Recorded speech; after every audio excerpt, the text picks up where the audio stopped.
Coming up, there's a new parade. The Avengers are coming, and who else knows what we're going to talk about? Well, I know, and you soon will too. From the Bob Varley Studio in Orlando, Florida, and points around Southern California, this is the Disneyland edition of the Diz Unplugged.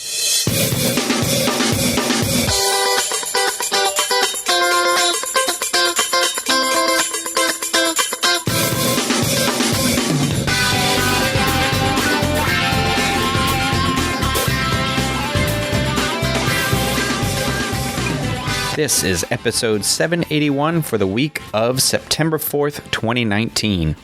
The Disneyland edition of the Diz Unplugged is brought to you by Dreams Unlimited Travel, experts at helping you plan the perfect Disney vacation. Be sure to visit them on the web at www.dreamsunlimitedtravel.com.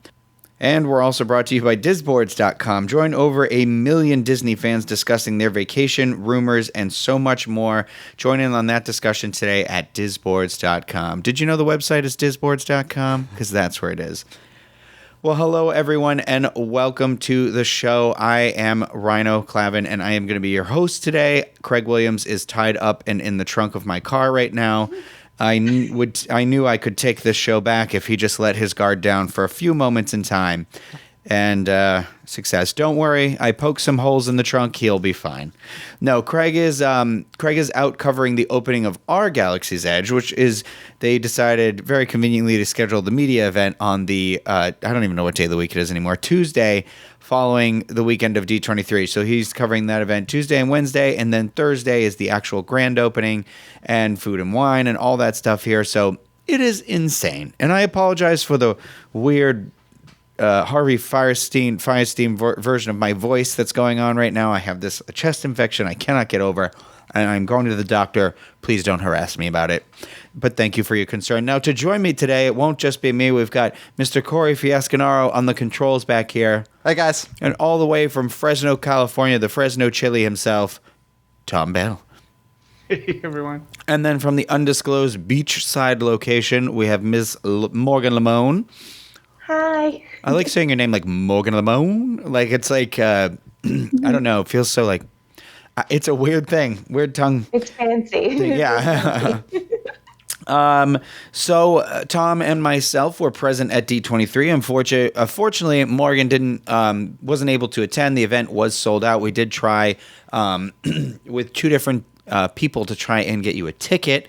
I did. You talked to that dude on the corner, right? The Harbor and Catella. He had some tickets. Yeah, she bought a ticket from a guy on the corner. It turned out to be a leaf that he had written on.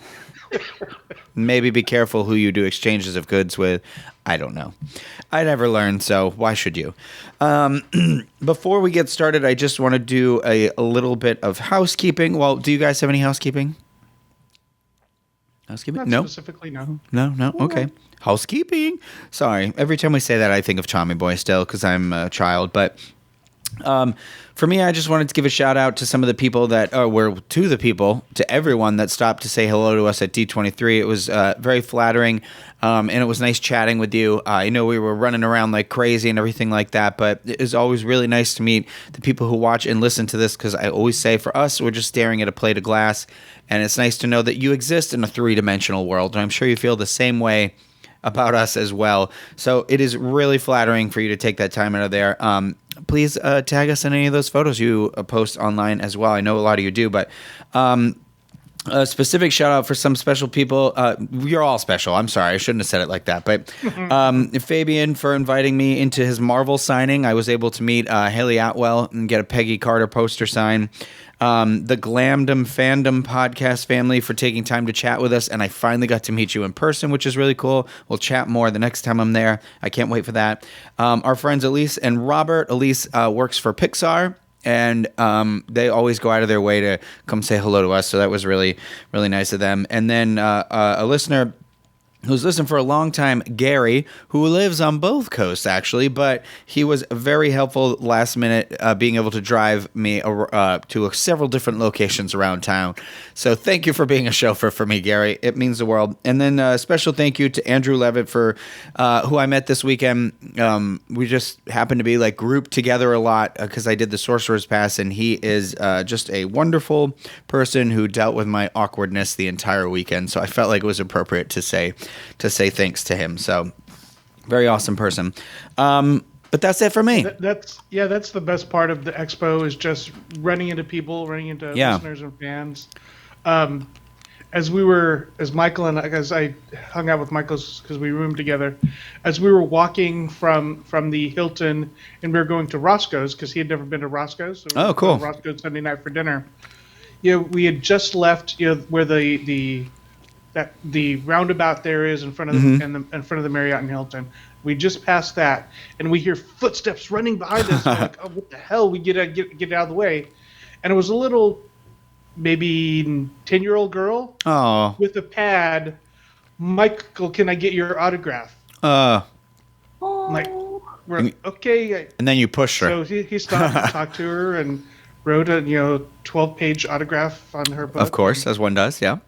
Finally, a couple seconds later, the dad comes up, so we're like, "Oh, okay."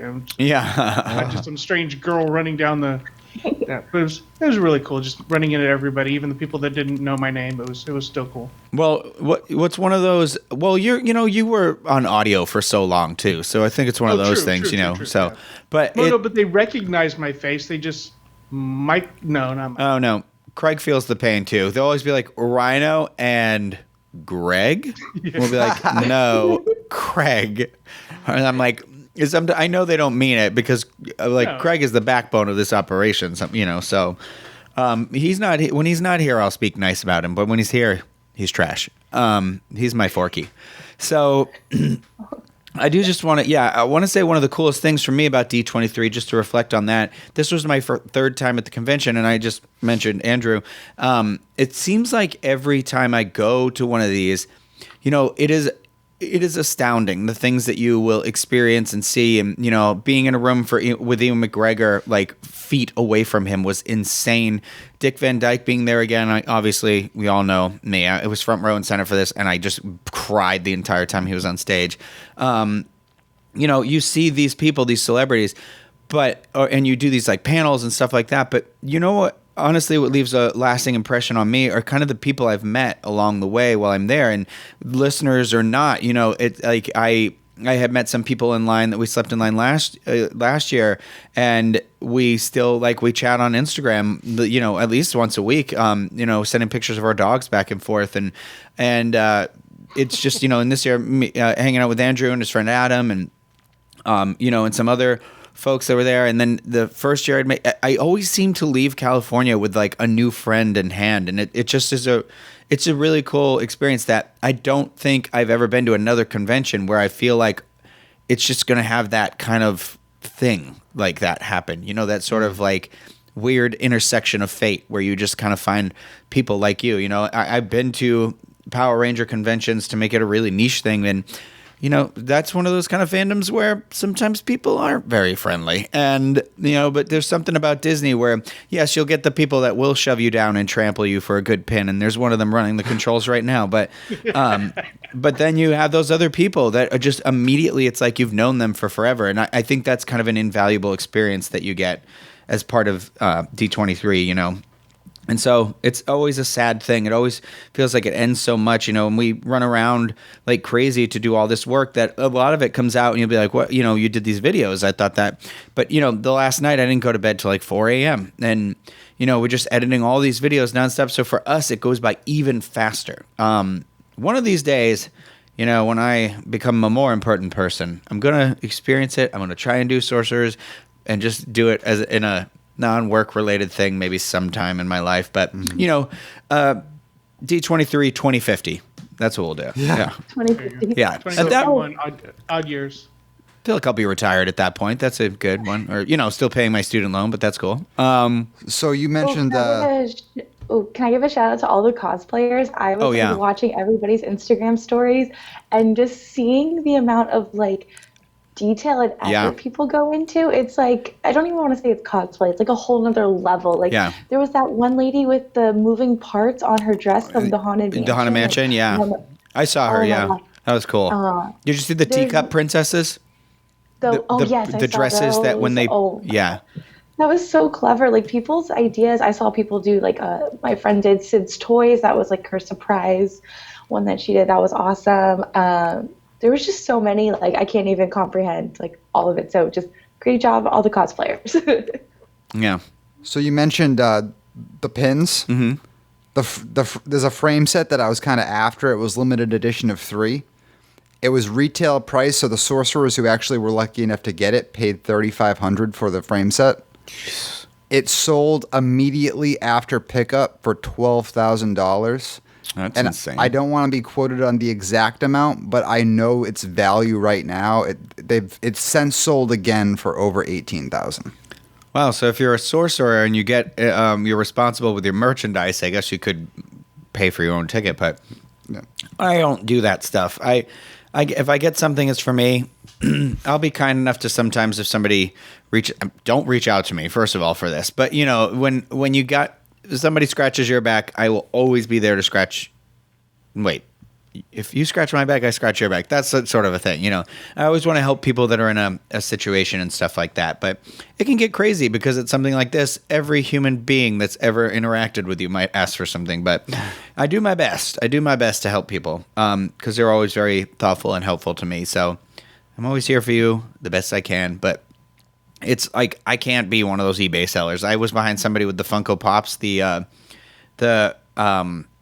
Dapper Dan ones, and he was buying like 100 of them. I'm not even kidding you. On the Thursday night preview for Sorcerers, and I was like, this feels kind of disgusting because, like, yes, you have a Sorcerers ticket, and yes, you're welcome to purchase merchandise, but we all know you're not getting those for people you know. So Yeah, right. But just I don't know.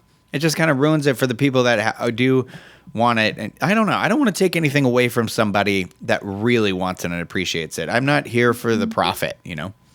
But with that said, we did get some pretty exciting announcements that came out of D23, and we're going to talk about those a little bit more here. You may have seen our weird live stream that we did from our bed at Disney at Hilton Anaheim.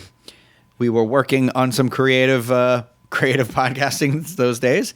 Some fire alarms interrupted us while we were talking about it. Hopefully the same does not happen right now, but so first up, Disneyland is getting a brand new, oh my gosh, and of course the page refresh. Okay, a brand new daytime parade called Magic Happens. I know, Tom does not like the title of this parade, but so this was revealed at the Disney Parks Experience and Products panel. I'm sorry, there's a cough drop in my mouth, but it was announced that a new daytime, I literally just said that. I'm sorry for that as well. It's going to feature a combination of classic Disney movies and new favorites, including Moana, Coco, Sleeping Beauty, and more. The music for the parade was created in partnership with Todrick Hall, which I think is pretty cool. And Magic Happens is going to premiere in the spring of 2020. Wow. This was the least amount of informative article I have ever read on our website, and I regret pulling it up. I could have just told you all that from memory. What do you guys think about this parade? Tom, you can go first. Is a parade? I don't. Yeah, I Oh. mean, it's not. It. There's no hook for me that gets me excited about it. Okay, well, tell me this, because I know you said that before on the other show, and we didn't have time to talk about it because we more discussed the news in like a rapid fire setting. What is the thing that you look for in a parade? What is it about Disney parades that you're like? What do you feel like it's missing right here so far? Something different. Yeah. All the daytime parades like kind of run together. Mm-hmm. I mean, Sensational. I thought that from the beginning, but then after I grew to love it. But Sensational was around for a while, right? Yeah. I think like 9 years. Jeez Louise. I mean, don't get me wrong. I am not a big parade person. I do love Sensational. It's one of the few parades I like. Obviously, like I'm more drawn to nighttime parades. But I love I love Paint the Night. And I feel like Disneyland does good parades more or less. I'm not a big fan. I wasn't a big fan of the Pixar parade, but I didn't like it when it was here at Hollywood Studios. So that has nothing to do with Disneyland. But Jordan Fisher came out at D23 and during the Parks and Resorts panel and performed the song from the parade, and I actually really enjoyed the song. Morgan, did you have a chance to listen to that? Yeah, I listened to a little bit of it. I feel like I'll have to listen to it a couple more times to like really get into it, just like I do with every daytime parade. I think the thing I'm most excited for is on the Disney Parks blog article. Mm-hmm. It said that there's going to be the Sleeping Beauty float, which I absolutely love Sleeping Beauty, but her dress is going to change from pink to blue.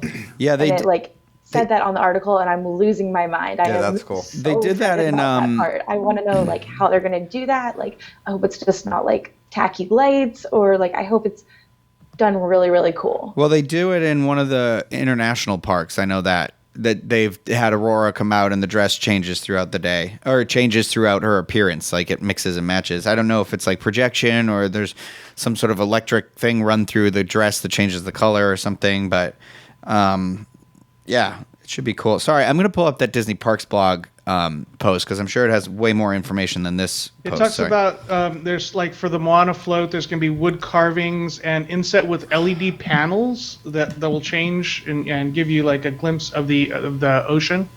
Cocoa float. That's cool. Yeah, sorry. And then I did see the Cocoa float looked really cool because it had like the bridge going into. I don't remember what the like Land of the Dead was called in there, but it has all the orange flowers on there and everything, which was really nice. That'll be really, really cool and pretty, and I'm excited about all of those. Yes. Did they like hint at what any of the other floats were going to be, or just like I know they only showed those 3 pictures? Yeah, it was just those 3 pictures, and they didn't really say more about it. It does seem like Disney right now, the name of the game for them is this purple-blue iridescent coloring, because that's like the title of the parade is written in this purple thing. Mickey's new outfit is all those kind of colors, and I know that's a lot of the color palette they're using for the 50th anniversary, too, so it's the millennial... I don't know what I'm trying to say. It was a stupid joke. Yeah,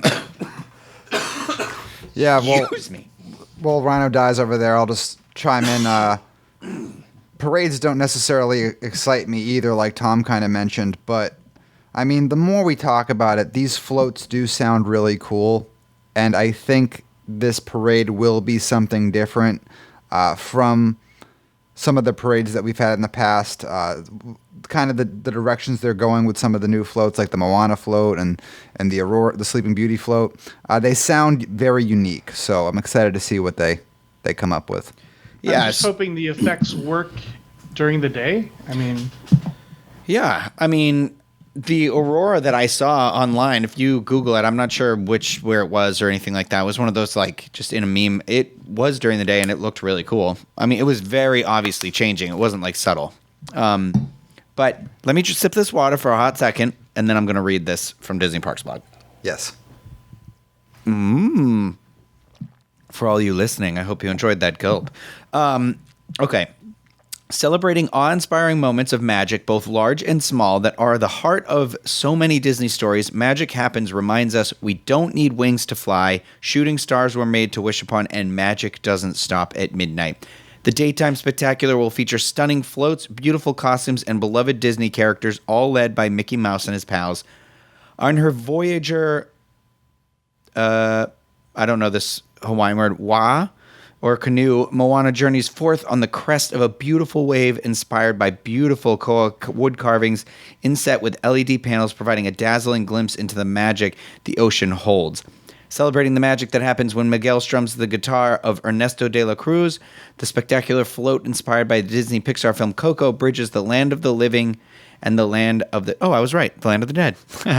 With vibrant marigolds. Fantastical Alabreja spirit animals join the procession along with Miguel's dog Dante.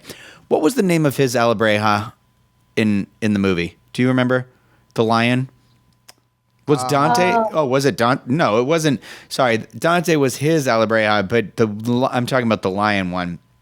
Oh my gosh, I know it, but I can't think of it right now. I think it will be amazing if it makes an appearance. Oh, they're going to have Dante as both the dog and the Alabreja. It looks like skeletons. It looks like the skeletons are like. Gosh, I cannot remember Miguel's grandfather's name either. Jeez Louise. Was the lion Pepe? Pepe. Yeah, you're right. Yeah. So then the regal grand finale of Magic Happens parade celebrates magical moments from classic Disney stories, including the trio of fairies from Sleeping Beauty who transform Princess Aurora's gown from pink to blue and back again. In addition, the parade will feature even more floats and characters, an energetic musical score, and a new song produced in partnership with singer-songwriter Todrick Hall. The high-energy music combines the original song with classic Disney tunes in a fresh contemporary style. I'm surprised that Todrick Hall, not that he's I am surprised that he's involved. He is an incredibly talented individual, and he did produce, I believe. I don't know if he directed, but he had a big hand in Taylor Swift's music video award-winning her award-winning music video.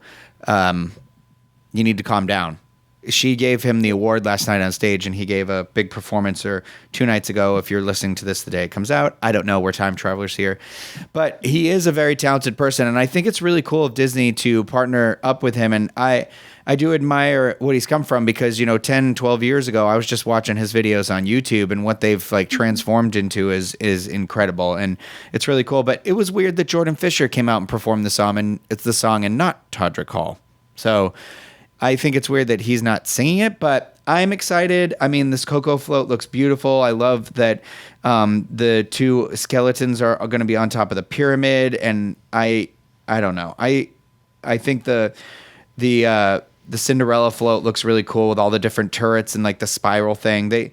It'll be interesting if they only have these 3 floats that they showed the pictures for, or these 3 photos, or if they're just going to repurpose some older parade floats, I hope they don't repurpose. I love when they create such original, amazing, epic floats. I love Festival of Fantasy floats. I think they're great, and all the moving parts. And I've been to Tokyo and seeing their Dreaming Up parade, and it's just, there's so many moving parts and elements to it. And I just hope that it's to the level of what Tokyo does in their daytime parades. Yeah. Yeah, it looks. The Moana float looks beautiful. The giant wave with the canoe. I'm excited, but I could potentially see the Soundsational, the Dick Van Dyke, the Mary Poppins float kind of not. I could see it fitting into this parade, I should say, but maybe giving it a little bit of a, adjustments to come in here and there. So that's why I'm just curious to see what they'll have, but. Very excited. Spring 2020 should be really awesome. So we got a new parade, but not a new fireworks show. Which do you think we needed more? A new fireworks show or a new parade? Well, Soundsational was only a temporary, its return was only temporary, right? Right. But because after Pixar. It went to nothing, right? Dealing with a 4-year-old fireworks show as well with Disneyland Forever that was brought back that was created for the 60th. Right, and that ends in a couple of days, doesn't it? It ends in the first week of September, I think. Probably, yeah, for Halloween, yeah. Oh, and then they'll do the Halloween fireworks, yeah. So I guess we'll go into that. Interesting. And then I wonder if it'll just return to Mickey's Mixed Magic or something. But yeah, D23 was a lot of. What was that, Tom? Until Christmas, and then Christmas fireworks. Yeah, so maybe they're not going to announce anything about that until the new year, because Mickey's Mixed Magic started in January of last year, or January of this year. So I could see that being something they save until Christmas time, as being here's your present, new show. I don't know what you needed more of, to be honest with you. You guys, your shows are so amazing to me, and I know you're annual Parks Driven Pass, but what did I say? Annual pass driven parks. Yeah. Sorry, I said all those words out of order. But we know what you meant. But when you go back to your older shows, it's still amazing to me. Whereas I feel like in Disney World, we have a lot of stuff that's stuck around for 20 years, so there is nothing really to fall back with. You have a good rotation of those nighttime things, so it's cool. I am pretty excited for some changes coming across the street. It is at Disney California Adventure. Yeah, people still get excited about Remember Dreams Come True that was for the 50th. So yeah. Oh yeah, and I was bummed out because every time I was there when that one was around, the fireworks didn't go off. So I kept seeing like the added projections they had made, but not having gone to Disneyland before 2015, I'd never seen any of these things. So, we'll see what happens. We'll see what happens. But let's move over to California Adventure and talk about the Avengers campus that is coming. So I'm super excited for this. Phase 1 of this is going to open next year, 2020. We got some new details about it. And so the whole theming here is each one. So there's Avengers property. I don't want to call it Marvel properties because we're not supposed to, but all these superhero properties in different Disneyland parks. So it's Disney California Adventure. There's some in Disneyland Paris, and there's some in, is it Shanghai? I thought it was Hong Kong.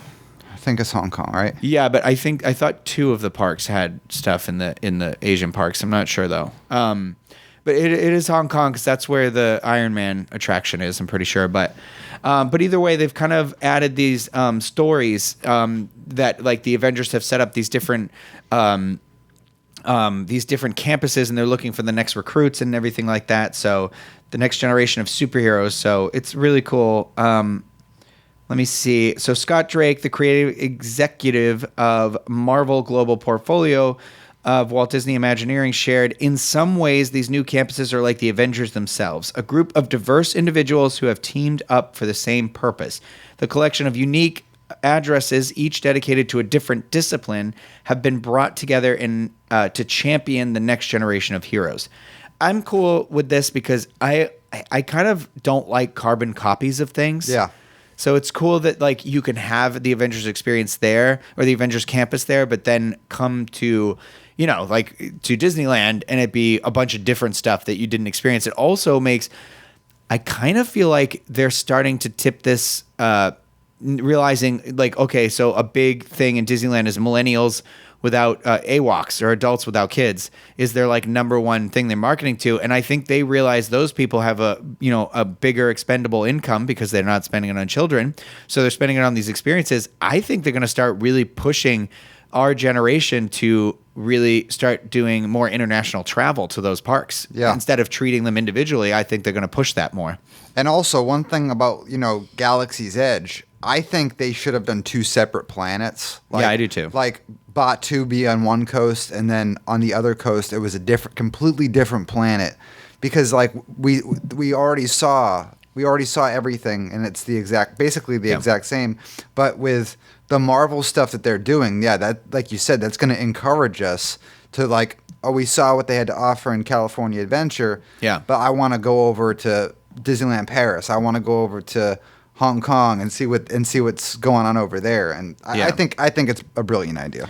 Yeah, so he goes on to talk about some information to do with our Avengers campus. And he says the first key address at the Avengers campus will be the Worldwide Engineering Brigade, WEB for short. Tony Stark loves those acronyms, huh? Acronym, was that the right word? I don't know. Also known as Web, which will house our new Spider-Man experience, the first Disney ride-through attraction to feature this iconic superhero. During an open house at Web, the aspiring inventors are excited to invite you for a test drive of their latest invention, the Webslinger Vehicle. And then they showed some of this art that I believe we have already seen for the vehicle that you'll be experiencing this attraction in. It'll allow you to sling webs just like Spider-Man. The attraction gives you a taste of what it's like to have actual superpowers as you help Spider-Man collect spider bots that have run amok. So you're going to help Spider-Man web up these bots, which I think is amazing. And this is what I thought it was going to be. I thought it was going to be kind of like Toy Story Midway Mania, but with a web shooter.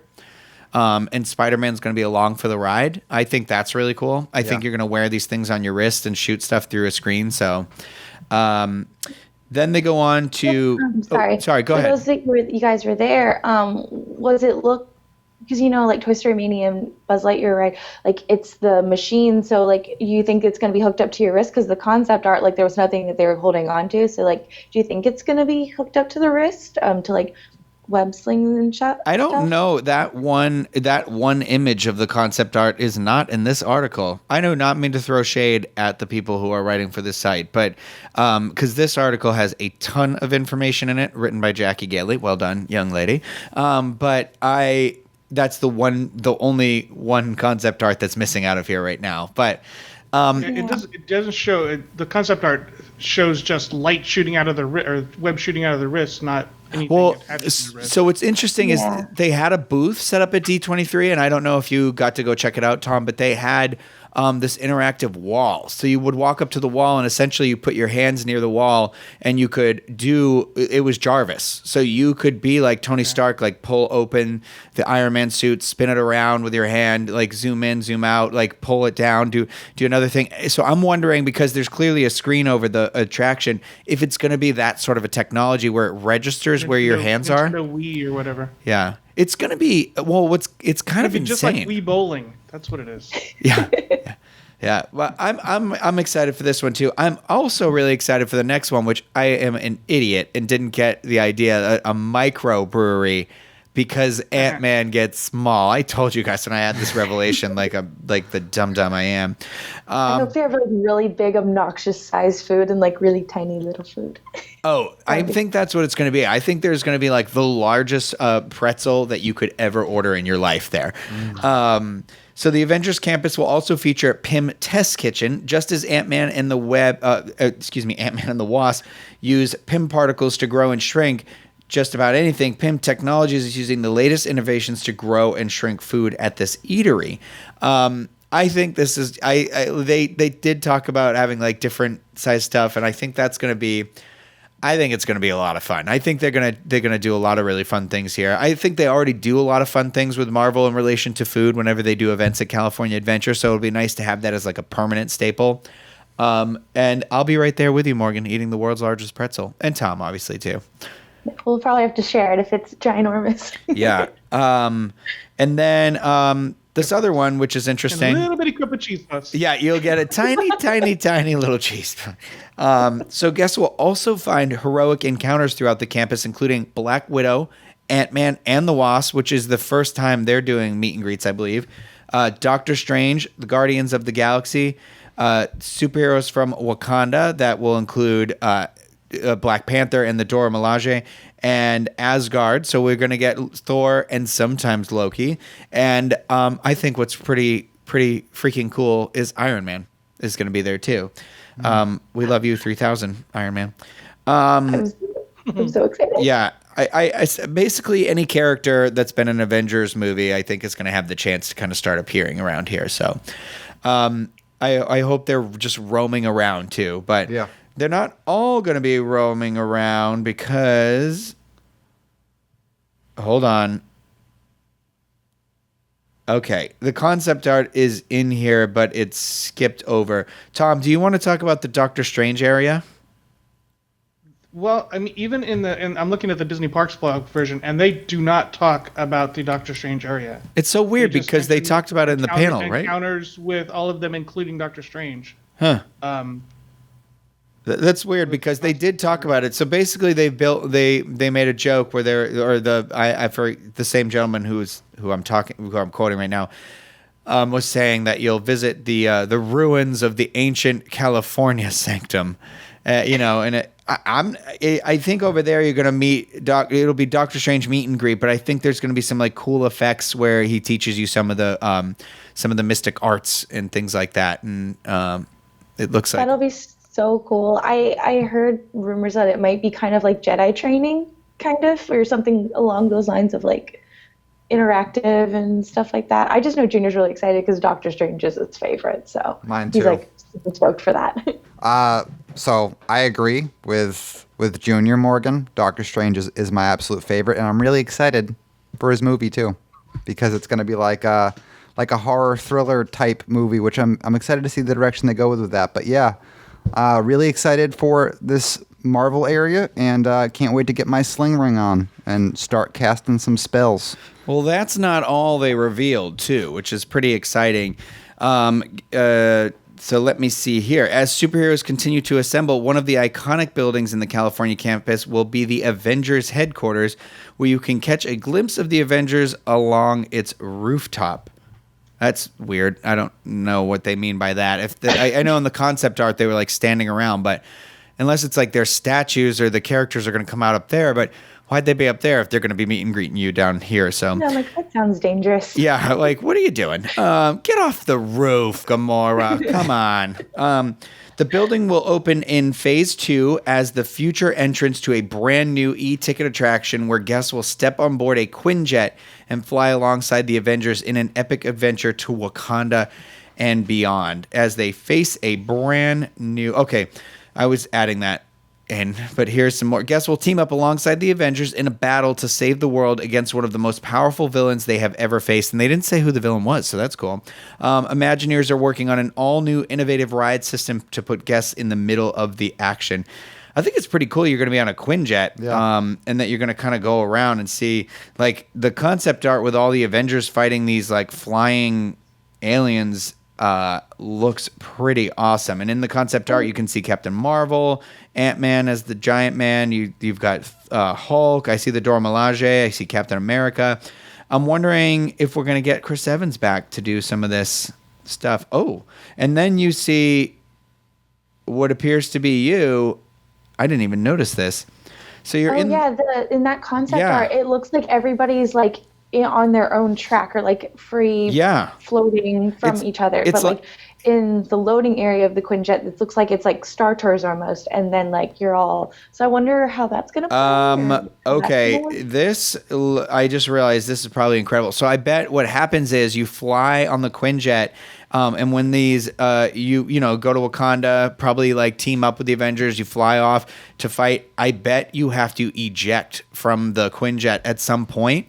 And each of the individual suits becomes like your seats. Each one of the individual seats is going to become like your own little rocket pack.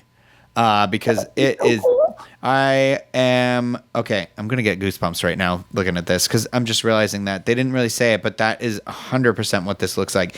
Imagine being in a Quinjet that then just breaks apart and you are just kind of flying around and you can see other people flying around. That would be really cool. It almost reminds me of like it could start out like how Pandora Flight of Passage is, like Avatar Flight of Passage, like you're all together and then you split apart and, you know, you have the screen that you're maybe flying individually for, but it's kind of cool. This looks cool. I think it'd be awesome. And then like Tokyo, sorry, I keep referencing Tokyo because their ride technology is amazing, but like there's certain rides where each time you ride it, it's a little bit different. So if it is like where you break apart into your own jetpack, I think it'd be really cool if like each time you ride it, it's like a slightly different experience depending on where you sit. Like, I think that'd be amazing. I don't know if it's bad to say that I'm more excited for Avengers Campus than I ever was Galaxy's Edge. I don't know if that's like horrible to say, but I'm a really big Marvel fan and I'm really excited. I can't wait. I just feel like the energy that you know, when I go on Guardians of the Galaxy, like once I'm in that queue, once I enter that building, there's just this whole energy that fills me in a way that like I don't feel that in other areas of the park the same way. And you know, it's just that the ride like speaks to me, and I just can't wait for it to be like a fully formed area where I'm stepping out of the camp, you know, onto this thing and being able to see the Avengers here and there, and it'll be cool. They didn't say when phase 2 was going to open, right? No. So my guess is that's probably at least 2 years off, if not more. But when they get the money. Yeah. Well, so 2020, we've got the first half of this, which will still be really cool. And it's really lame of me to be like really excited for the kitchen the most, the Pym thing. But I mean, cool. I love Spider-Man too. So it's always cool to get like a unique dining experience, and that's really unique. That's going to be a hot spot for sure. And so it'll be interesting because it'll kind of be your only place to be able to see Spider-Man still a part of your cinematic universe. Please, no. I'm assuming all of those. I'm assuming all the actors who played them in the movie have all contractually been written in to be a part of the attractions. But well, that's the Marvel stuff. Let's talk about the other thing that was announced as well. Not announced, but we got a clearer look at some of the Mickey's Runaway Railway stuff that is coming to the attraction coming to Disneyland in Toonton. So sorry, my iPad keeps like reloading the site, and it's going so slow because it's not connected to the fast internet in the house. It's one thing after another. Jeez Louise. Tom, do you have the article open? I have the Parks blog. Could you tell us about what we learned about this attraction for me? So, attraction's going to be opening in Mickey's Toontown in 2022. 2022. The action takes place at the El Capitan Theater, where Mickey and Minnie are premiering their newest short, Perfect Picnic. Before you enter the cinema, you'll experience a special exhibit created by the Toontown Hysterical Society, featuring costumes and props from the Toon world. How do you feel about you said something about it when we were doing the podcast, that you feel like it's a nice guarantee that Toontown won't be demolished? That's what I'm thinking. Yeah. Toontown just got a reprieve. And are you on the side of it should be demolished? Not at all, no. Okay. Because I like Toontown. I like it needs some love. Oh yeah. I think an attraction like this back there is nice. I think having that attraction, Roger Rabbit, the Gadget Go coaster, I think it makes it a lot more somewhere that people can spend a lot more time back there than maybe they already are spending. Yep. Mm-hmm. I'd be upset. I like that it's like updating Toontown and not like completely updating it like, how y'all's Toontown used to be, and now it's the Storybook Circus. Like, it's a cute area, but I just love like going to their houses and stuff like that. Just it's like a childhood memory, like, kind of thing. Yeah, I mean, I'd be upset if they demolish Toontown. Just like, if Disneyland lost People Mover, if we lost People Mover, well, that's even more devastating, I feel. But I'd be pretty upset if both coasts lost Toontown. That would stink. Wait, you'd be excited if both coasts lost Toontown? No. I'd be upset. Oh, okay. Yeah, I thought you no. said excited. I'm like, what? I mean, I think the concept art they revealed is cool. Like, I think the El Capitan theater way looks cool. It looks like an old time theater entryway from but now it's in Toontown. I'm trying to figure out where it's located. I mean, we kind of know that it's going to be around where the gift shops are. Yeah, because the concept art on the left, it kind of shows it shows where what I'm assuming will be the exit of the attraction through a gift shop. Okay, so where where you can go inside the jail and that separate, the Laugh Factory, that separate building. Yeah, maybe that's going to come out. Oh, you think they'll remove that tier to make it more of a flushed thing? Yeah. Yeah, because otherwise you're going to get a kind of a bottleneck right there around, I think. But because you wouldn't be able to see the marquee of the theater if that was still there. That's true. Yeah, that's true. That's a good point. I mean, and I think I'm sure we will not lose the whole gift shop because shopping. So that'll probably be the exit or for the attraction. I think the exhibit that's going to be inside of the queue for it sounds pretty cool because in the concept art it's got like the beanstalk in there from one of Mickey's shorts. It looks like it's got the wreath from Mickey's Christmas Carol. So it's kind of cool that it's going to be like props like from their history of being tunes. Kind of reminds you of how the Great Movie Ride queue was. Yeah. Well, I'm assuming it'll be like that here too, but I don't know. Yeah. But yeah, it was also really cool because if you go to the article on our site or the article on the Disney Parks blog, it shows two different Imagineers that were working on the attraction, and the photo of them, it looks so weird because it really looks like they're inside of this cartoon palette. It looks like when Mary Poppins and Dick jump into the animated world in Mary Poppins that there's this cast member just using a computer, and it's just crazy to me because she's looking around and I'm like, what part of this is a painting and what part of this is real life? I don't know. I'm honestly actually a little bit more excited for this. Before I was just kind of indifferent. We got to see the ride vehicle, what it's going to look like as well. And it's basically, I'm assuming that Disneyland keeps the same. It's the Great Movie Ride things, the vehicles that you were in. It almost reminds me of some of the new effects in Alice in Wonderland, where you've got the cartoony palette, but then you've got some projections that make it a little more three-dimensional. Yeah, interesting. Yeah, I think this attraction sounds really, really cool, and I am excited for it. But I must also say it better sound really, really cool, because the original deadline for this, if we remember, was going to be like what? In a month or 2 months? No, that's ours. Yeah. Oh, yeah. Experiencing it somewhere, and now like everything's pushed way, way far into the future. Yeah, but I'm definitely excited for it. I don't know. I think it's going to be pretty cool. Well, that is all the kind of Disneyland big info that was revealed at D23. There was a lot more for Disney World. There wasn't.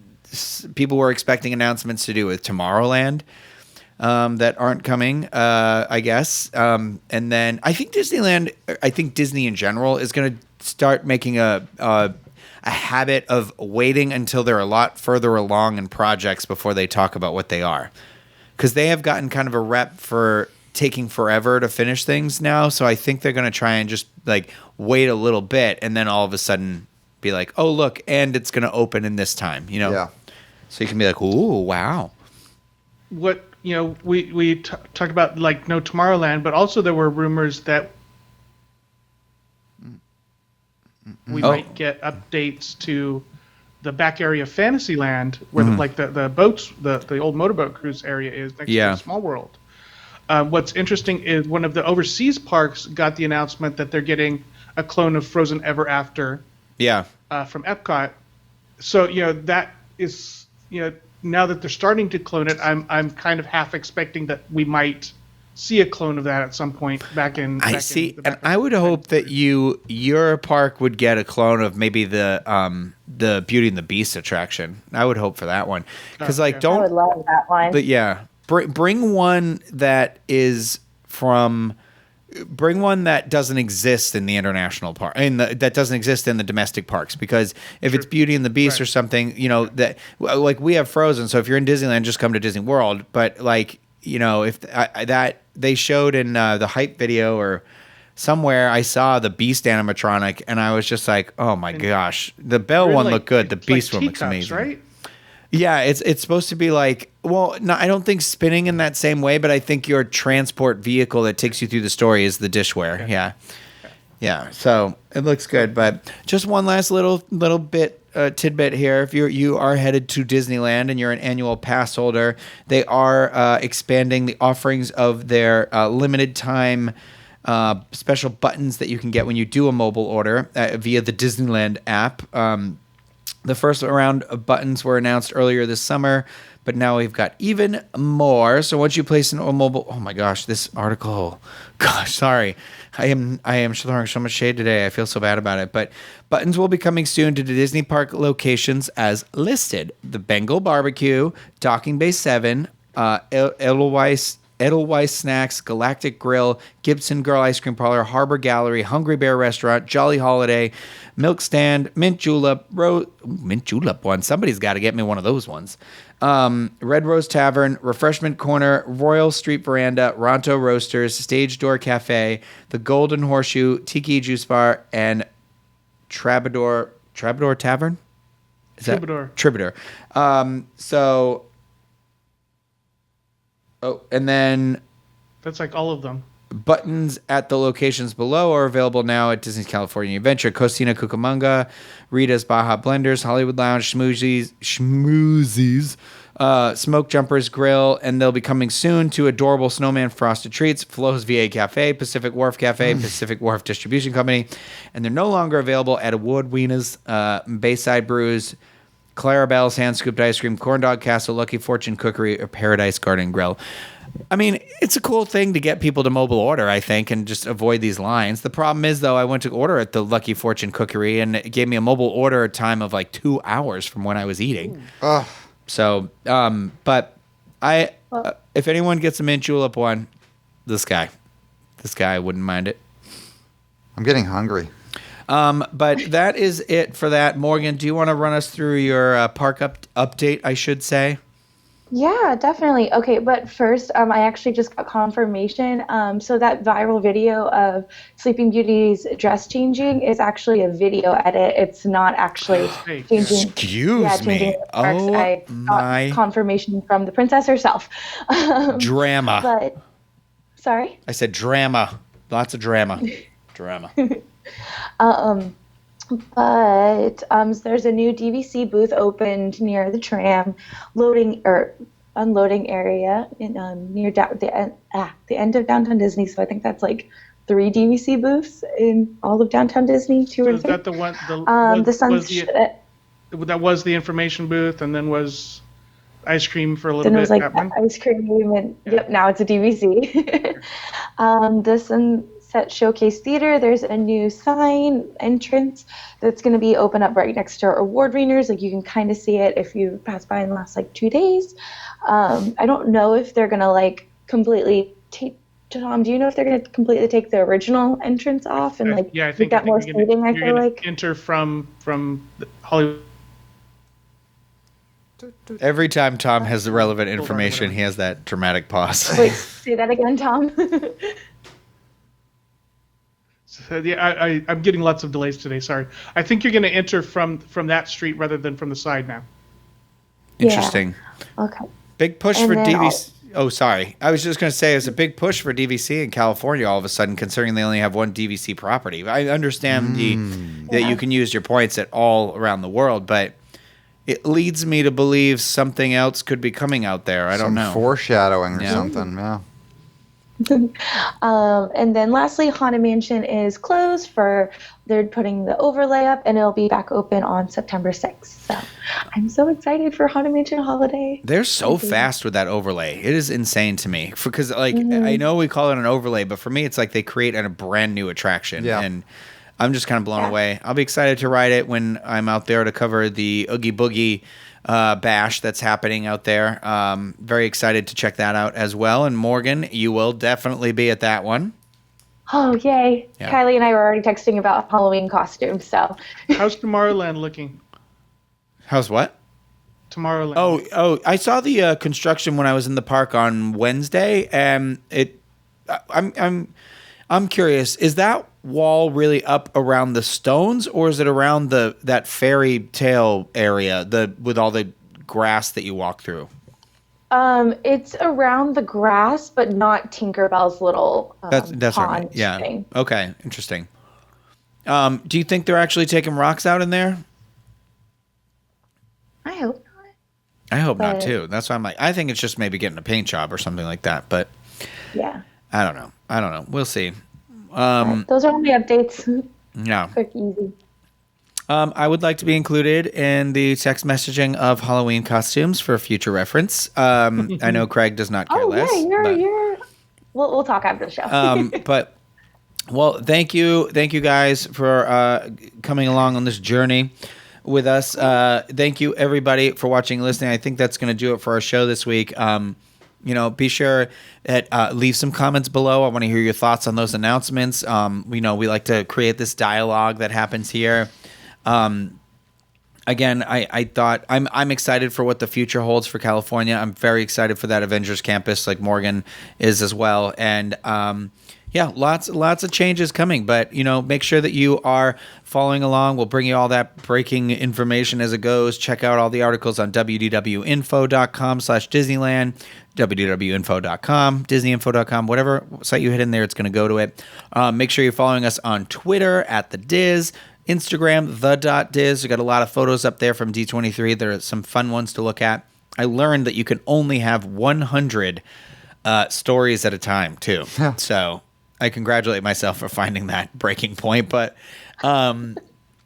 and on all social media, if you enjoy what you've watched or listened to, if you're on YouTube, make sure you subscribe to the channel, hit the bell button. You'll get notified whenever we have new content that goes up. It's pretty helpful, especially when like at D23 when we're just uploading all these crazy videos one after the other. And then obviously be sure to check out a lot more of those anything that we talked about today. We do have those panels kind of chopped up into smaller digestible versions, so you don't have to watch the full panel. So you can watch all the announcements from the Parks and Resorts panel on our other YouTube channel, The Diz, which is youtube.com/WDWinfo.